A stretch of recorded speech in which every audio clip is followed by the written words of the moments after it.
नमस्कार दोस्तों, स्वागत है आपका मेरे चैनल पे। और हम जो प्रोडिक्ट और एनालाइज कर रहे हैं आज बैंक निफ्टी का। और ये जो देख रहे हैं आप, ये लास्ट फ्राइडे का वर्किंग डे था। तो पहले लास्ट फ्राइडे के वर्किंग डे में क्या होता वो आप जान लीजिए यहाँ पे। तो मार्केट यहाँ पे चालू हुआ था, जहाँ बंद हुआ है एक्चुअली वहीं चालू हुआ था, जो जहाँ सेटल हुआ है 4,219 पे। ठीक है। तो यहीं पे मार्केट चालू हुआ था और चालू होते ही 5 मिनट के चार्ट में आप देख रहे हैं। तो 5 मिनट के चार्ट में दनादन चार कैंडल ऊपर की बनी। और जो हाई लगाया था उस दिन 43,600 को लगाया था। ठीक है। तो ऑलमोस्ट यहाँ से 400 अंक की लगभग ये दूरी थी बैंक निफ्टी की, जो इसने तय की थी। और उतनी नीचे तेजी से गिरा। और गिरा तो अ, इसको भी तोड़ते हुए ये 43,600 से अगर आप देखें तो जो लो लगाया इसने वो 43,100 का लगाया लगभग। ठीक है। तो यहाँ तक का लो लगाने के बाद साइडवेज हो गया। और साइडवेज में ही सारा दिन गया। और फिर कहीं पे भी मूव नहीं मिला है। ठीक है। नीचे से और ऊपर से दोनों तरफ से रेंज बना के सारा दिन उसी में आगे पीछे होते रहा ये। ठीक है। तो पहले के जो पहले का ये था, मतलब लगभग 10:30 पौने 11 तक वो उसी में एक दो दो मूव आए थे। एक तरफ ऊपर गया था और एक तरफ नीचे गया था। ठीक है। और जो नीचे गया वो थोड़ा ज़्यादा था। तो इस बात का ध्यान रखिएगा। ठीक है। तो आपको अगर एक दिन की कैंडल में लेके चलो। ठीक है। ये देख सकते हैं आप लोग कि एक दिन की कैंडल जो है वो एक आप बोल सकते हैं कि इन्वर्टेड हैमर है। लेकिन यहाँ पे क्योंकि इन्वर्टेड हैमर यहाँ पे बनी है तो इतना मायने नहीं देंगे इसको। ठीक है। क्योंकि पहले भी एक यहाँ पे एक रेड कैंडल बन चुकी है। और जैसे इसको तोड़ा था तो था ही कि नीचे आएगा मार्केट। और 44,000 से नीचे आके मार्केट यहाँ तक आया है अभी 43,100 तक। तो अब ऐसा इसको मायने नहीं देंगे क्योंकि यहाँ पे कुछ भी हो सकता है। ठीक है। यहाँ पे अगर बनता, ठीक है, अगर यहाँ पे बनता इनग्रिड हैमर, अगर यहाँ पे बनता ये तो थोड़े ज़्यादा इसके मायने रहते। लेकिन क्योंकि 3 कैंडल के बाद बना है ये, तो हम इतना मायने नहीं देंगे इसको। यहाँ पे ऐसा हो सकता है कि थोड़ा कंसोलिडेट करे मार्केट, फिर उसके बाद नीचे जाना होगा तो नीचे जाए, या ऊपर जाना होगा तो ब्रेकआउट दे। ठीक है। पर अब हम इसको इतना मायने नहीं देंगे। ठीक है। तो 5 मिनट में हम लोग चलते हैं और देखते हैं कि हम कैसे कल ट्रेड करेंगे। तो आप लोग भी ट्रेड ले सकते हैं उस हिसाब से। और अगर चैनल पे पहली बार आए तो आप लोग सब्सक्राइब कर सकते हैं। ठीक है। मैं रोज़ वीडियो बनाने की कोशिश कर रहा हूँ, तो आपको रोज़ ही वीडियो मिलते रहेंगे। ठीक है। तो अब एक काम करता हूँ, पहले छोटा कर लेता हूँ चार्ट थोड़ा, तो आपको भी समझ में आएगा। ठीक है। हाँ। ठीक है। तो अगर मार्केट कल यहीं पे खुलता है, अगर 43,219 पे ही खुलता है। ठीक है। इतने पे सेटल हुआ है फ्राइडे को 43,200 पे। तो अगर यहीं पे खुलता है, 5 मिनट की कैंडल हम देख रहे हैं यहाँ पे। ठीक है। अगर 3-4 कैंडल अगर ये यहीं की बनाता है और कंसोलिडेट करता है, मतलब यहाँ पे 3-4 कैंडल बनाता है ये। ठीक है। और अगर 3-4 कैंडल के बाद अगर ब्रेकआउट देता है, ठीक है, अगर ब्रेकआउट देता है ये, तो पहला जो टारगेट इसका आ रहा है वो आ रहा है 43,400 के ऊपर जो ये बना है। ठीक है। जो रेजिस्टेंस है इसका 43,400 के ऊपर है। तो हम लोग 43,400 ही पकड़ते हैं। ठीक है। तो पहला टारगेट इसका क्या होगा, पहला टारगेट ये रहेगा। ठीक है। तो पहला टारगेट क्या रहेगा, 43,400 का जो ये टारगेट है ये रहेगा पहला टारगेट। ठीक है। क्योंकि पहला आप यहाँ पे देख रहे हैं कि यहाँ तक तो गया 400 तक गया। उसके बाद नीचे आ गया, सेलर्स ने ढकेल दिया इसको नीचे। ठीक है। तो कल ऐसा हो सकता है कि 3-4 कैंडल बनाने के बाद अगर ब्रेकआउट होता है तो यहाँ तक जाए, ठीक है, जहाँ तक कल गया था। और ये जो कैंडल बनी है आप देख रहे हैं, इस लेवल तक जाए, फिर सेलर्स वापस ढकेल दे, वो बात अलग है। पर यहाँ तक जाए ऐसी उम्मीद हम कर रहे हैं। तो 43,400 का टारगेट पहला यहाँ पे निकल के आ रहा है, ठीक है। और अगर 43,400 पहुँच गया समझिए, ठीक है, और कंसोलिडेट करने लगा अगर, ठीक है, क्योंकि गिरना होता है तो मार्केट फटाफट गिरता है वैसा ही, और कंसोलिडेट करता है तो एक दो, एक ग्रीन बनती है, एक रेड बनती है, ग्रीन बनती है, एक रेड बनती है, ठीक है। तो कंसोलिडेट करता है अगर, ठीक है, और अगर फिर निकलता है तो यहाँ पे टारगेट क्या बन के आ रहा है, फिर यहाँ पे टारगेट बन के आ रहा है 43,800 का, 43,800 का, ठीक है।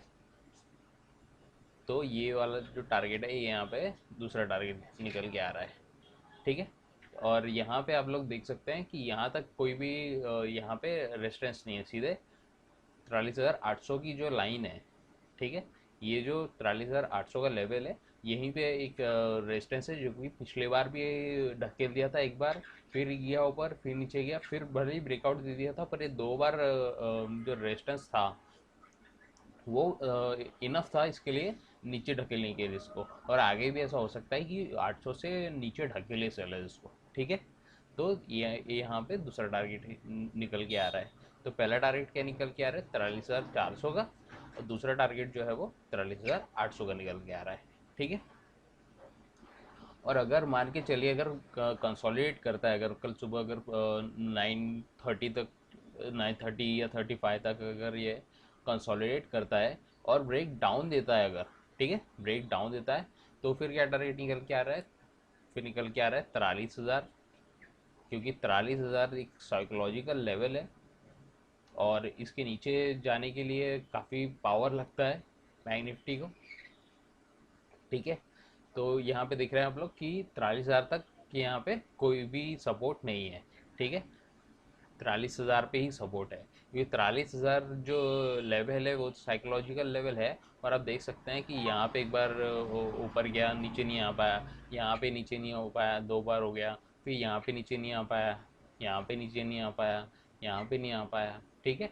तो यहाँ पे एक और बार ऐसा हो सकता है कि एक और बार बायर जो है वो आए और इफेक्टिवली 43,000 से ऊपर लेके जाए, इसको 43,000 से नीचे ना जाने दे, ठीक है। तो 43,000 जो है वो पहला टारगेट निकल के आ रहा है ये, ठीक है। और अगर ये यहाँ पे तोड़ ही देता है, मान के चलिए 43,000 को तोड़ ही देता है, या कंसोलिडेट करके तोड़ता है, या फिर डायरेक्टली तोड़ देता है फ्लो में, ठीक है। तो फिर अगला टारगेट जो है वो क्या रहेगा, वो रहेगा 42,800 का, ठीक है। थोड़ा लाइन ठीक से बनाऊँ मैं, तो 42,800 की ये जो लाइन है, ठीक है, तो ये वाला निकल के आ रहा है यहाँ पे दूसरा टारगेट, ठीक है। ये यहाँ पे दूसरा टारगेट निकल के आ रहा है।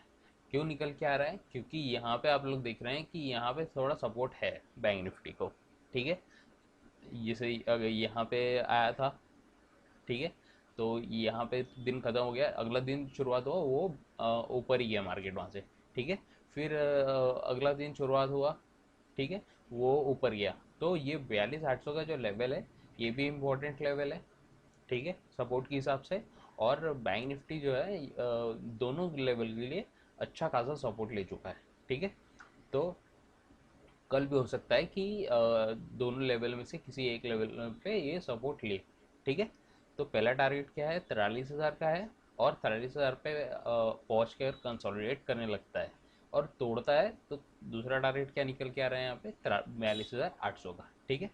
तो ब्रेकआउट करेगा ये अगर, तो 43,400 का लेवल है, और अगर 43,400 को तोड़ता है ये, तो 43,800 का लेवल, ठीक है। और ब्रेक डाउन करता है तो 43,000 का लेवल पहला है, ठीक है, और अगर इसको ब्रेक करता है तो 42,800 का लेवल है, ठीक है। और मान के चलिए अगर ऊपर खुलता है कल, ठीक है, 44,000 पे खुल सकता है, या 43,800 पे खुल सकता है, या 43,600 पे खुल सकता है। ठीक है, तो फिर एक डाउन ट्रेड लेंगे हम, और चीज़ करेंगे हम लोग जो फ्राइडे का सेटल हुआ था यहाँ पे, ठीक है, उसको चेस करेंगे, क्योंकि अपनी गैप फिल कर सकता है ये। ठीक है, तो आप लोग देख रहे हैं कि गैप फिल करना भी बहुत ज़रूरत है मार्केट में। मैंने पिछले वीडियोस में बताया, अगर आपने नहीं देखा है तो आप लोग देख सकते हैं।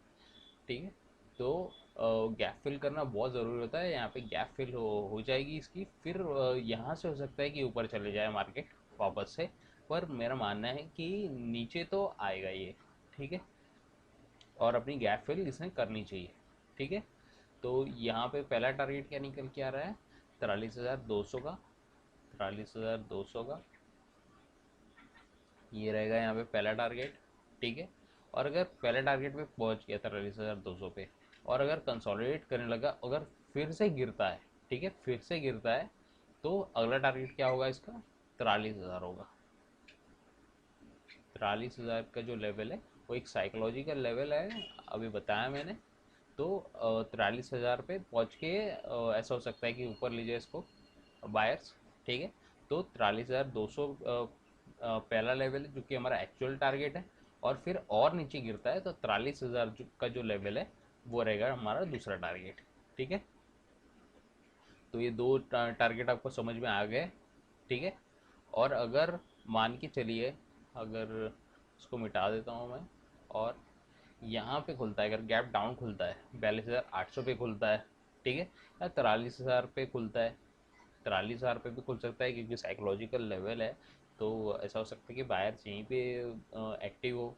ठीक है, तो 43,000 के पे कैंडल कल खुलती है, ठीक है, गैप डाउन खुलता है, तो भी हम लोग पहला टारगेट के लिए इसको चेस करेंगे, क्योंकि गैप फिल हो जाएगी इससे। ठीक है, और 200 पॉइंट की गैप फिल हो जाएगी यहाँ पे। तो पहला टारगेट क्या रहेगा, 43,200 का जो लेवल है वो रहेगा पहला टारगेट। ठीक है, वो रहेगा पहला टारगेट।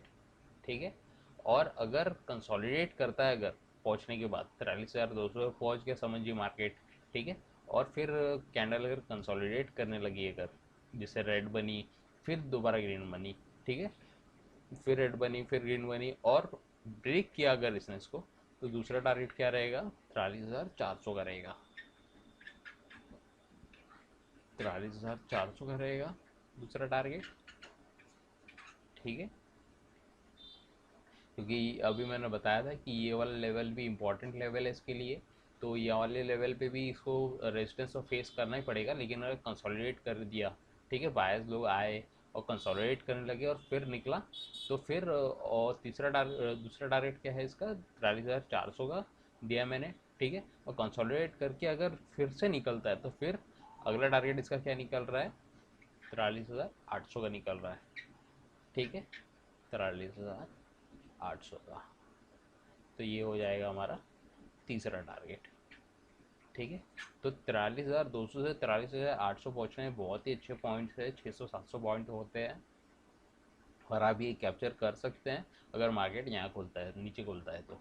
ठीक है, तो आप लोग ने देख लिया कि अगर कंसोलिडेट कर किया मार्केट ने कल 15-20 मिनट, ठीक है, और अगर ब्रेक आउट दिया तो हम क्या लेवल्स के लिए देखेंगे, अगर ब्रेक डाउन दिया तो फिर क्या लेवल्स के लिए देखेंगे।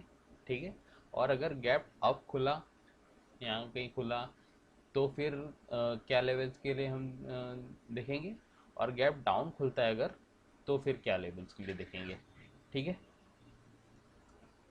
और यही 3 लेवल्स हैं, और आप अगर कुछ कहना चाहते हैं मुझसे तो आप लोग कमेंट में डाल सकते हैं। ठीक है, और अगर चैनल पे पहली बार आएँ तो आप लोग सब्सक्राइब कर सकते हैं। ठीक है, सब्सक्राइबर्स की ज़रूरत है मुझे, तो आप लोग सब्सक्राइब करिए प्लीज़, और बदले में आपको वीडियोस में रोज़ ही प्रोवाइड करता हूँ। ठीक है, तो मिलता हूँ आपसे अगली वीडियो में, तब तक के लिए